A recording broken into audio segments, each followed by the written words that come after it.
একদিন শহরের এক ছোট্ট গ্রামে দুটি খরগোশ বাস করত। একটি নাম ছিল মিষ্টি আর অন্যটির নাম ছিল চকলেট।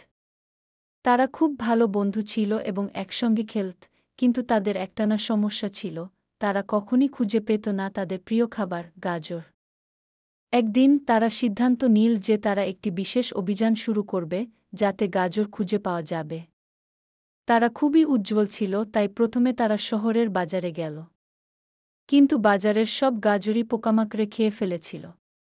তারা কিছুটা হতাশ হয়ে পড়ল। তবে তারা হার মানল না। তারা শহরের বাইরে গেল এবং এক পাহাড়ের উপরে বড় একটি গাজরের গাছ দেখল। মিষ্টি বলল, আমরা এটা সংগ্রহ করব। চকলেট বলল, তবে পাহাড়ে উঠতে হবে, সেখানে অনেক ঝুঁকি। তারা একে অপরকে সাহস দিয়ে পাহাড়ে উঠতে শুরু করল। মাঝপথে চকলেট পা ফসকে পড়ে যাচ্ছিল, কিন্তু মিষ্টি তাকে ধরে ফেলল। কিছুটা কষ্ট করে তারা শেষমেশ গাছটির কাছে পৌঁছাল। তারা একসঙ্গে গাজর কাটল এবং আনন্দের সঙ্গে বাসায় ফিরল। বাড়ি ফিরেই তারা তাদের নতুন গাজর খেতে বসে বলল, এই অভিযানটা শুধু খাবার নয়, বন্ধুত্বের শক্তি প্রমাণ করার এক দারুণ উপায় ছিল। তাদের হাসিখুশিতে গ্রাম জুড়ে আলোয় ঝলমল করল।